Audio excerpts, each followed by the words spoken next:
Estamos iniciando o programa Transição, a visão espírita para um novo tempo. Hoje, mais uma vez conosco, Divaldo Franco. Como está, Divaldo? Muito bem, graças a Deus. Ô, Divaldo, agora no mês de janeiro, dia 15 de janeiro mais propriamente, nós comemoramos 150 anos do lançamento do Livro dos Médiuns. Nós pedimos a você que hoje pudesse fazer algumas considerações acerca do Livro dos Médiuns para aquelas pessoas que não tiveram contato com ele, ter uma ideia melhor do que Allan Kardec expôs nessa obra. Logo depois de publicado o Livro dos Espíritos, no dia 18 de abril de 1857, a era do espírito imortal tomou conta da Terra. Allan Kardec percebeu a grandeza da doutrina, pois que era um homem consciente, pela correspondência volumosa que passou a receber desde que o livro ganhava terreno nas áreas culturais da França, dos países francófonos, pois que as traduções a outros idiomas viriam depois. Para poder atender a um número imenso de pessoas que lhe recorriam pedindo ajuda e orientação, ele começou a publicar no dia 1º de janeiro de 1858 a Revue Spirita, na qual ele passa a fazer um estudo das comunicações mediúnicas, a responder à correspondência e também a atender os grandes debates que ocorrem entre os religiosos ancestrais e a doutrina nova que surge como o sol de um momento singular. A Revista Espírita se transforma na tribuna de iluminação do espiritismo para as consciências e de defesa também dos postulados doutrinários. Mas logo começaram as grandes perguntas, desde que o mundo espiritual vem sendo desvelado e a mediunidade é o instrumento pelo qual se pode chegar a essa realidade. Afinal, o que são os médiuns? Quais são as maneiras mais hábeis para evitar-se equívocos e, ao mesmo tempo, terá perigo o exercício da mediunidade? Para poder atender a essas muitas interrogações, Allan Kardec publicou um guia prático. Era uma espécie de manual didático, pois ele era um grande educador, para orientar médiuns e investigadores em torno de um fenômeno totalmente inusitado, totalmente desconhecido. É claro que a mediunidade sempre esteve presente em toda a historiografia da humanidade, porém, vestida de mitos, de tradições, caracterizada por superstições, por cerimoniais, como mistérios dos santuários antigos ou como psicopatologias das doutrinas psiquiátricas nascentes no século XIX. Allan Kardec, então, vitimado pelas interrogações inúmeras a respeito de como se trabalhar a mediunidade, resolveu republicar o seu guia prático. Ampliou, aformoseou, retirou determinados glossários que estavam incompletos e ampliou para que se pudesse ter uma ideia da terminologia espírita. Mas a obra ficou tão expressiva que na Revista Espírita de janeiro de 1861, ele tem a ocasião de anunciar que entre os dias 5 e 10 do referido mês estaria sendo publicado pelo seu querido amigo e pelos editores Didier e companhia o Livro dos Médiuns. Mas quaisquer dificuldades editoriais somente permitiram que o livro saísse no dia 15. Portanto, há 150 anos veio a lume a mais notável obra de paranormologia humana. O Livro dos Médiuns, como Allan Kardec esclarece, é um guia, é um modelo e, ao mesmo tempo, é um estudo de tudo quanto diz respeito à fenomenologia paranormal da criatura humana. Para poder situar bem no contexto da cultura a mediunidade, Allan Kardec começa o livro com uma interrogação. O capítulo 1 tem a seguinte pergunta: há espíritos? E Allan Kardec, através de raciocínios muito bem orientados, de discussão filosófica, chega à conclusão: é lógico, existe Deus, causa cáusica do universo. Logo, de natureza eterna e transcendental, ele cria a vida, cria o espírito, há espíritos. E os espíritos têm a sua identidade, a sua personalidade, e se podem comunicar. Logo depois de exarada essa questão, Allan Kardec chama atenção para a seriedade do espiritismo. O espiritismo é uma ciência, e diz ele com propriedade Ninguém estuda uma ciência brincando. Também não se pode estudar o Espiritismo como que ler uma revista. En passant. É uma doutrina séria para pessoas sérias. E logo Allan Kardec estabelece a necessidade do estudo e da reflexão do Espiritismo, por extensão da mediunidade. E mais tarde ele vai dizer: todo aquele que sente em determinado grau a presença dos espíritos é, por isso mesmo, médium.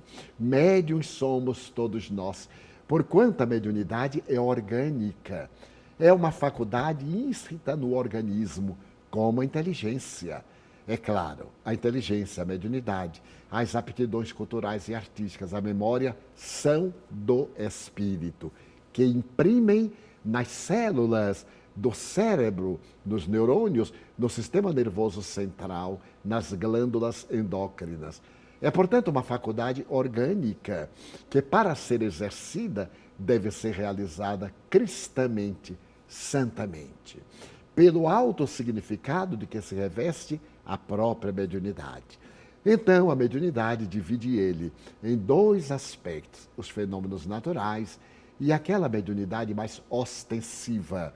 A mediunidade Chico Xavier, a mediunidade Ivone do Amaral Pereira, a mediunidade Zilda Gama, a mediunidade Francisco Peixoto Lins, o célebre médium Peixotinho, e tantos outros, às centenas. Referimos-nos aos mais conhecidos, porque eles foram os definidores dos estudos e de uma era que hoje no Brasil facultam-nos a convivência tranquila a respeito dos fenômenos mediúnicos.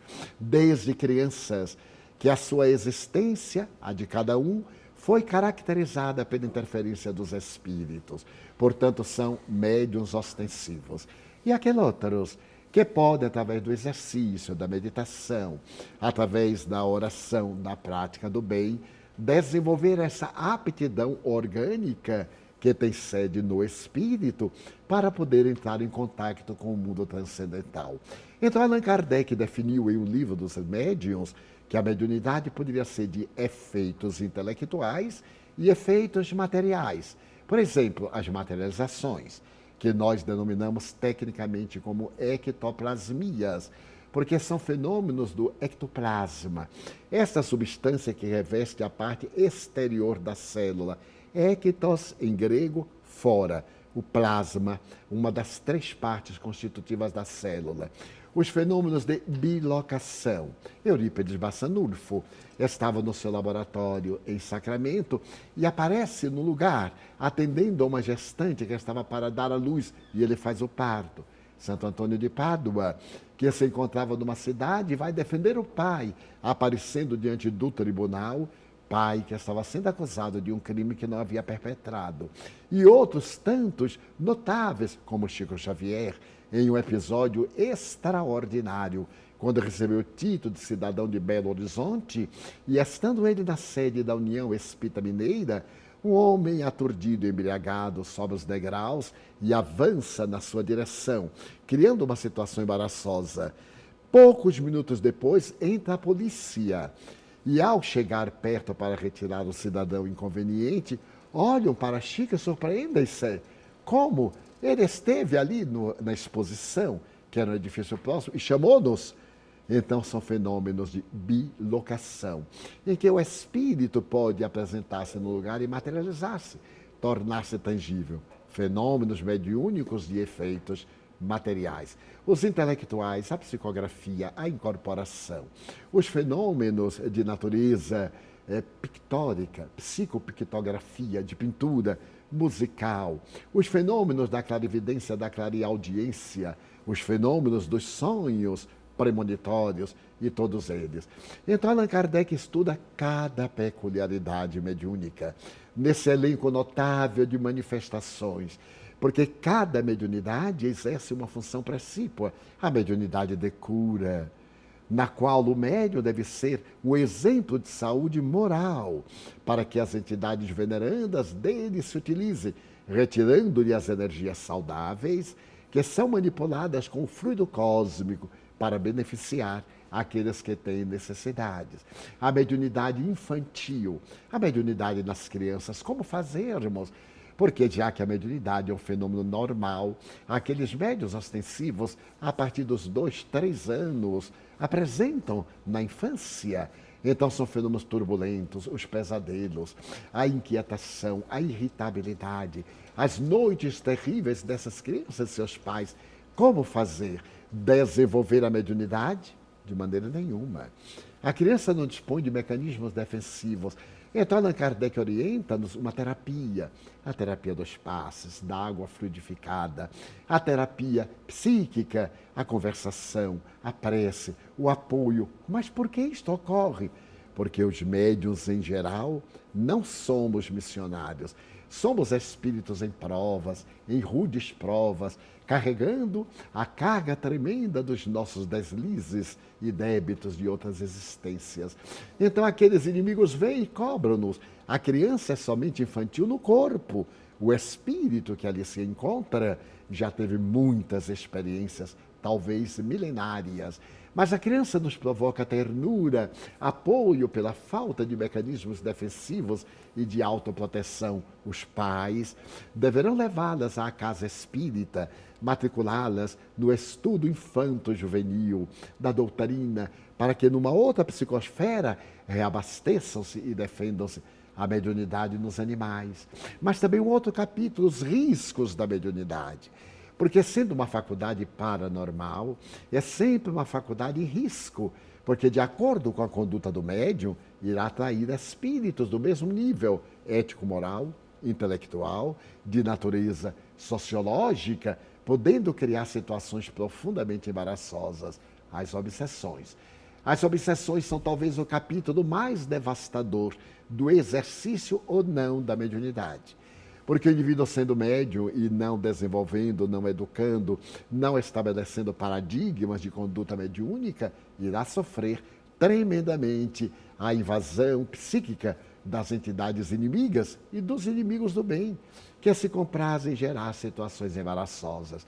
No capítulo 23 deste livro Venerando, diz Allan Kardec, nem toda loucura é loucura. Aqueles que se encontram nos hospitais psiquiátricos nem sempre são loucos, eles são obsidiados. Mas com o seu bom senso ele adverte, mas nem toda obsessão é apenas obsessão. Porque muitas vezes o fenômeno começa de natureza obsessiva, a injunção de um agente perturbador e o desequilíbrio daquele que se lhe submete, o sensitivo, o médium. Mas ela também se transforma em loucura, porque os nossos neurônios desequilibrando-se ante a ação insidiosa e tóxica das vibrações, das energias perturbadoras das entidades cruéis, terminam por desequilibrar as intercomunicações, essas comunicações neuronais que são encarregadas do nosso equilíbrio. E, por consequência, nós podemos ter estados psicopatológicos, depressão profunda, esquizofrenia, autismo, paresias, muito comuns de conflitos psicológicos e de interferência de entidades perversas. Também podemos ter obsessões físicas, enfermidades simulacros, aqueles espíritos que desencarnaram com determinadas doenças degenerativas, influenciando o encarnado através do seu perispírito, produzem distúrbios orgânicos que se apresentam como doenças físicas e que devem receber a terapêutica espírita e o tratamento médico correspondente. Então, o capítulo das obsessões é fascinante, porque Allan Kardec vai demonstrar que essas obsessões podem ter 3 caracteres. A obsessão simples, a mania. O indivíduo fica maníaco, desejando exercer a mediunidade fora de hora, querendo exibir a mediunidade. É um distúrbio, porque a mediunidade é um 6º sentido que deve ser educado no momento próprio. O médium é um cidadão que tem deveres sociais, deveres familiares, deveres no conjunto da sociedade na qual se encontra o seu trabalho honorável para exercer a mediunidade gratuitamente. Temos agora a mediunidade por fascinação, em que o indivíduo fica maníaco. A toda hora ele quer escrever, aonde ele esteja estará movimentando a mão, ou muitas vezes dizendo-se inspirado, assessorado pelos espíritos a qualquer hora. E por fim, a mais grave, a subjugação, em que ele perde totalmente o tirocínio. A subjugação comparece no Evangelho de Jesus com o nome de possessão, que Allan Kardec evitou. Possessão seria o espírito entrar no indivíduo e dominá-lo. Isso não ocorre. A obsessão é sempre através do perispírito do desencarnado com o perispírito do encarnado, dando a impressão, às vezes, de uma possessão, mas que no fundo é subjugação. Então, o Livro dos Espíritos apresenta-nos aí um dos capítulos mais dolorosos. Divaldo, nós vamos para um rápido intervalo e já retornamos.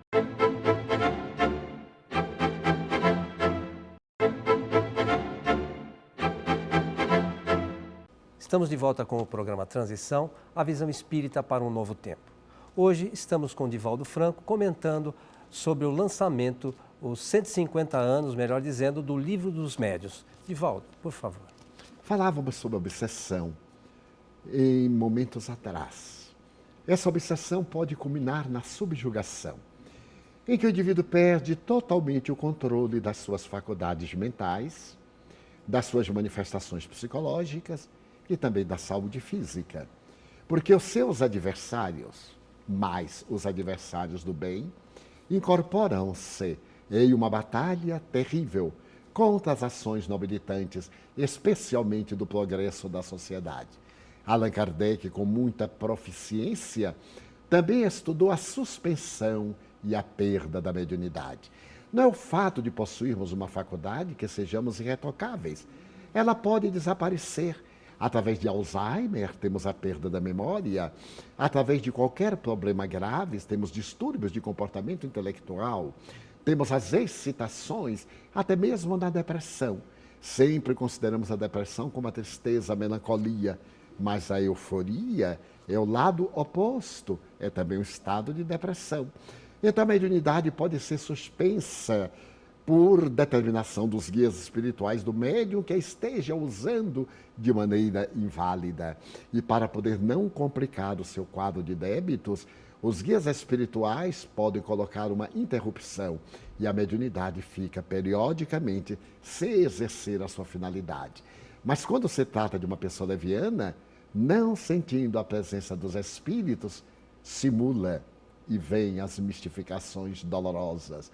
Mas podemos chegar até a perda da mediunidade. Isso tem ocorrido, inclusive, com indivíduos que gozaram de celebridade no século XIX, no século XX, que foram instrumento de grandes pesquisadores e, de um momento para outro, pela vida incorreta, tiveram a suspensão da mediunidade e a sua perda. Pois Allan Kardec estuda com todo o cuidado esse fenômeno, que é perfeitamente um fenômeno orgânico. Desde que a mediunidade é orgânica, o organismo, no seu bem ou mal-estar, apresenta essas sutilezas, essas variantes.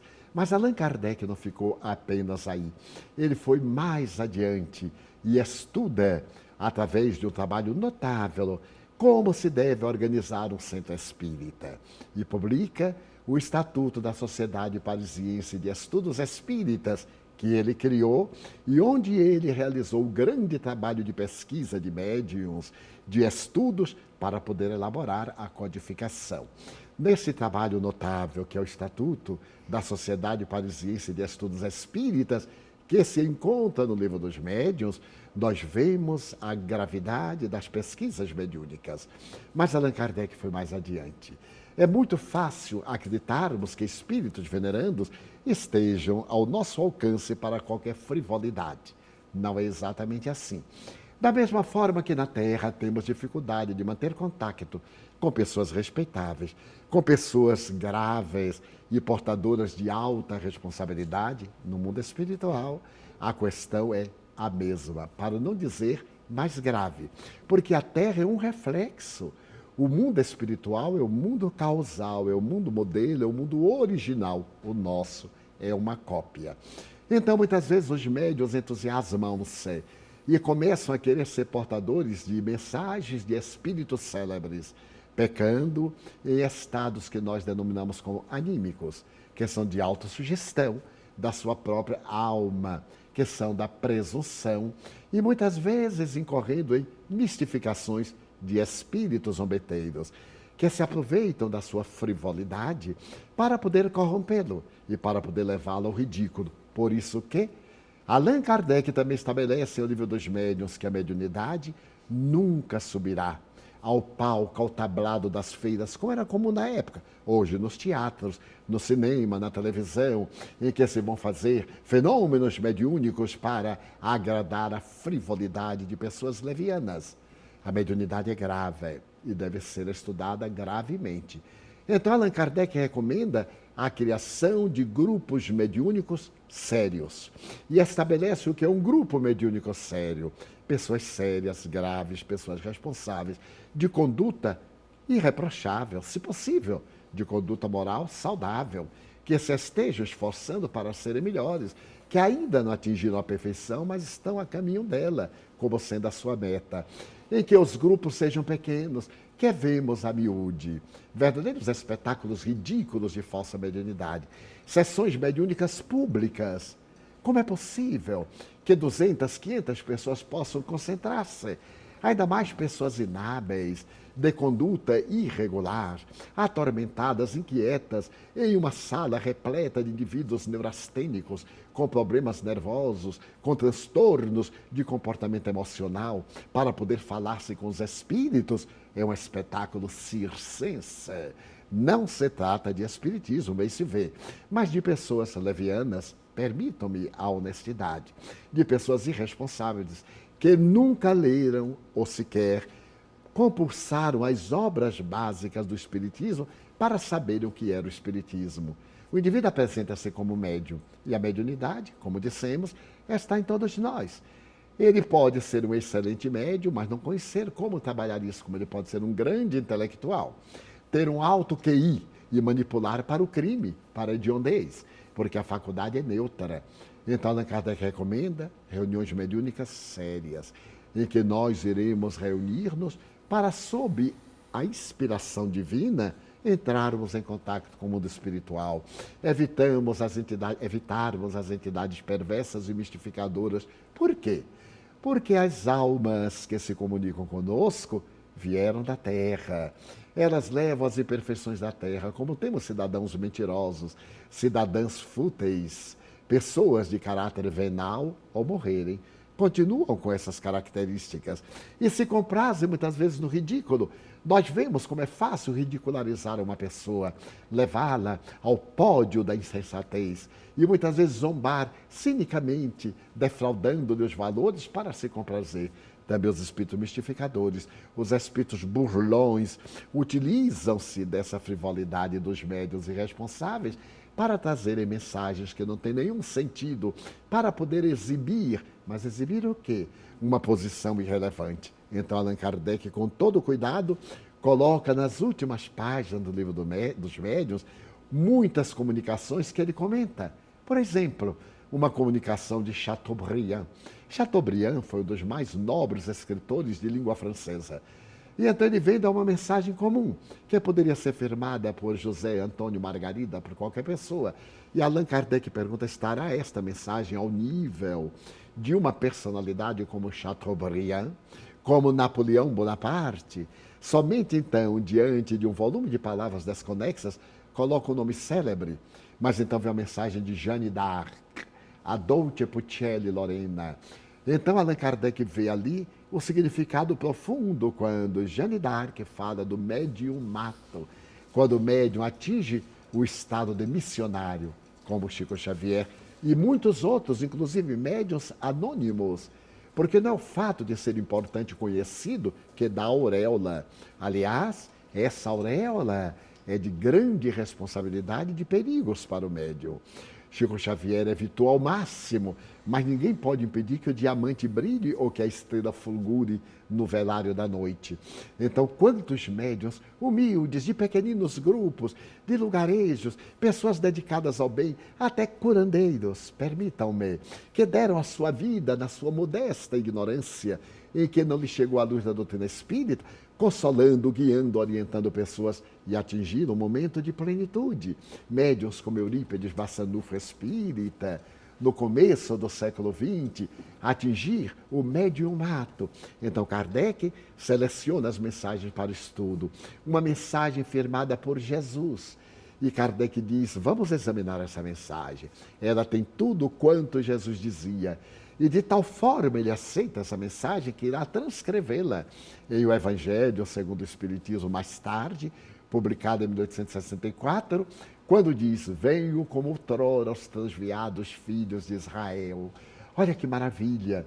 É o Espírito de verdade, aquele que viria trazer a verdade para a humanidade. Então, o Livro dos Médiuns é a mais notável obra que jamais se publicou em torno da paranormalidade humana. Quando mais tarde, Charles Richet, o Prêmio Nobel de Fisiologia Humana, publicou a sua obra notável, Tratado de Metapsíquica Humana, em 1875, observemos, ele dividia os fenômenos em objetivos e subjetivos, materiais e intelectuais. Então nós vemos a metapsíquica repetida no Livro dos Médiuns, a parapsicologia repetida no Livro dos Médiuns, a psicotônica, a psicobiofísica, sem que pudessem fugir daquele estatuto paradigmático que Allan Kardec estatuiu no Livro dos Médiuns. Obra colossal, que não pode ficar na prateleira como sendo uma exibição, mas que deve ser estudada com seriedade.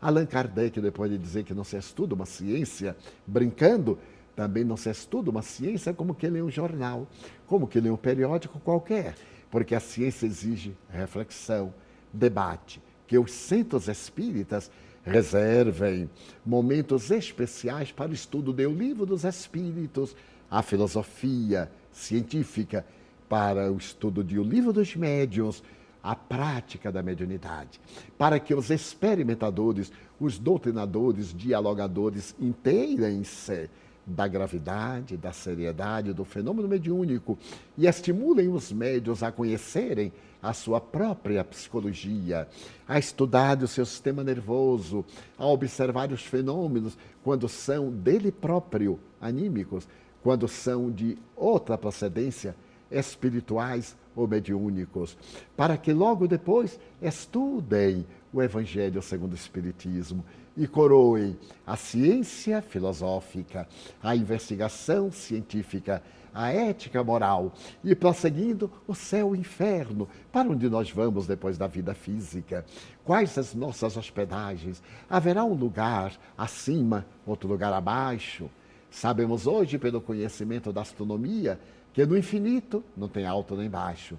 Então, o céu e o inferno são estágios da nossa consciência para culminarem a Gênese e podermos entender a história da evolução, concluindo-a com a grande transição planetária, conforme prevista pelo codificador. Dedicamos-nos, pois, hoje a homenagear o Sesc Centenário de O Livro dos Médiuns, que ocorreu em janeiro próximo passado, no dia 15, inaugurando uma era que nos fundamenta para o exercício da mediunidade de maneira nobre, sensata, e podermos criar, no meio da sociedade, um mundo de telecomunicações. Como disse muito bem o professor Herculano Pires, referindo-se a Chico Xavier, de intercorrência entre o mundo físico e o mundo psíquico e o mundo espiritual. Então, Chico Xavier, como todos os médiuns, são indivíduos que estão entre os dois parâmetros, o parâmetro espiritual e o parâmetro material. Homenageamos, portanto, o Livro dos Médiuns, ao ser celebrado o seu 150º aniversário no dia 15 de janeiro próximo passado. Divaldo, os nossos agradecimentos. Lembramos aos nossos amigos que todas essas palavras trazidas por você no dia de hoje podem ser revistas no site do nosso programa que está passando aqui na tela para você. Então, até o nosso próximo encontro com o Transição, a visão espírita para um novo tempo. Até lá.